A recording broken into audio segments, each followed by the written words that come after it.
Hi there. I've just put the leaderboard things on here so you can see that it's me, and I've done my own setups, 2 different classes, quite high, so that's me bit of showing off done. You don't really get anything for going on the leaderboards, it's just a personal thing.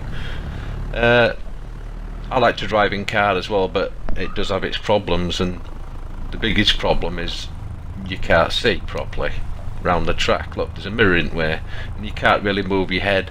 I don't have ninja thumbs, so I can't use the thumbstick and look round corners while I'm driving. I'm just not good enough. I'm too busy driving.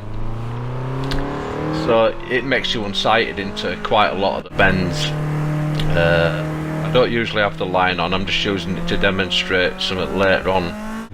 And back in the 1980s, I went to the race driving school here, and I thought I'd go and teach them how to drive, but I was in for a big shock. What I found out is that I didn't know how to drive, and they did, and it was a massive eye-opener. I didn't realise you could go down corners so fast in a standard car. Anyway, I'm not a racing driver, it's just anyone can do it. I think you could probably still go there now or other tracks, and you have to pay obviously, and they teach you. Anyway, this is the Toyota, the 1970s one, and it's not a fast car, not in Forza. It's actually fast. You know, if you actually look at the speed, you're going up 70 miles an hour. That's fast. Don't anyone tell you otherwise, but you certainly don't want to have a crash at that speed. So this is without the line on, and I've got the outside view, so you can see exactly where the car is on the track without being confused by the inside view. So this is without the line on. See how deep I went into that corner? Just cut it there and accelerate and come out 74 miles an hour when it's straightened up there. I think you could go faster than that. Now this is something that the line doesn't tell you. Go deep into that corner and then theoretically it should come out faster. But I honestly don't really know how to drive with this view, which isn't really helpful, but I'll probably get better as we go. So this, obviously, the straight part's easy. The trick is the bendy bits, and finding out looking at what the shape of the track is and where you think the car's best positioned. Ideally you want to be coming out of the corner as fast as possible, and then on the straight bits you just keep your finger on the trigger or foot flat down and go as fast as possible. If you come out 1 mile an hour faster, you take that 1 mile an hour all the way down the straight bit, and it doesn't cost you any effort. So again, I could have done that better, but I think we've come out a little bit faster this time. I think I'm going to go deeper into this one again, which is contrary to what the line tells you to do. And see how fast to come out of it this time. Well, about 50 by the time I'd straightened it. On this little short track, it might actually be better to take a tighter line round that little hairpin. When I went to the racing school, they told you to do the deeper line, but on a short track like this, there might not be that much to gain by coming out of that 1 mile an hour faster, rather than you're taking a shorter route around it. This is one way you definitely want to be blazing out of here, because for the size of the track this is quite a long straight. And there you go, just going to pass the driving school on the left. So I talked earlier about the line, you know, the thing that helps you around the track. You all know how to use it, but I think it's actually slower, especially on this little bit. So you follow the line, and I'm coming out of that at 75. Now I think it's faster to go the other way, which I'll just show you in a second. But you got to bear in mind, I'm not used to using the line. This is where I would normally go without taking any notice of the line. So I've gone in deeper. Sort of straightens the bend out of it, and you keep a little bit more speed through it and come out of it quite a lot faster, which obviously is better. But you're going to stop here, and I'm going to do it again. because that's what it's all about. You got to keep doing this time after time after time until you can literally go no faster.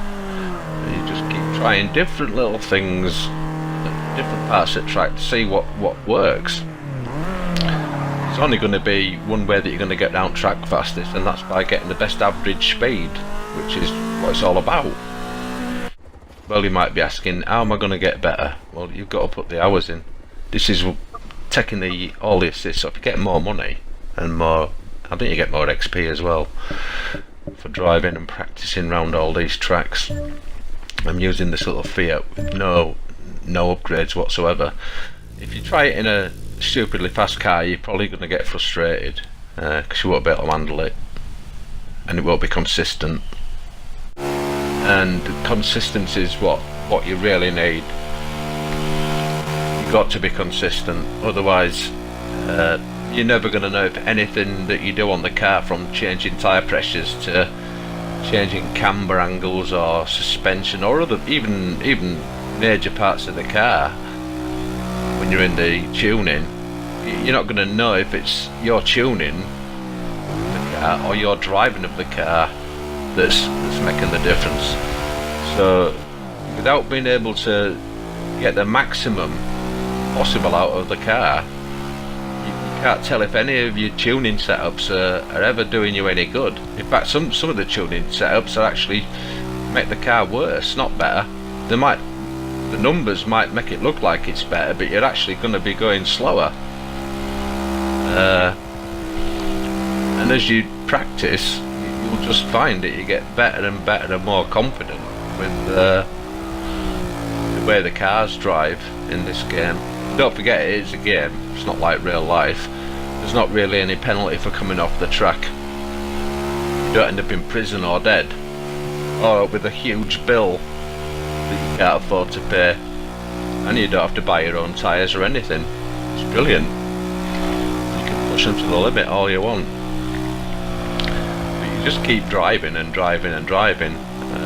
Really, your own lap times are the indicator, because for some reason you can't drive your own ghost without messing about too much now. You've got to go to leaderboard and select yourself and set yourself as a rival, whereas I'm sure in older Forza you used to just get an automatic ghost that updated itself every lap.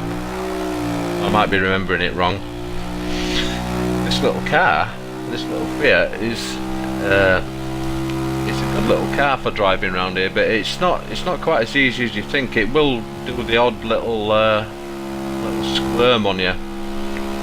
You could always put wider tyres on it, but I haven't tested that, so that actually might make it worse. It might make it oversteer or understeer more. And by the way, oversteer and understeer. Oversteer is where the back end of the car spins around the front of the car when you're going around a bend, and Americans call that being loose. And understeer is when you turn the wheel and the car just wants to go straight. Now Americans call that push. That's interesting. Multicultural. And another important factor when you try to drive consistently is being easy on the controls, not stamping on the brakes and locking your wheels up. You've got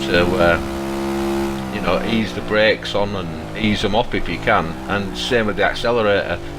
In the lower classes you can get away with murder, obviously, because you don't have the amount of power, but you also don't have the amount of power that can give you a fast lap time just by default. If you lose speed, it takes you a long time to get it back, but keep pushing until the inevitable happens, and this kind of thing will happen. And I really have no idea why that happened. I did think about it, but I don't know. Happy driving.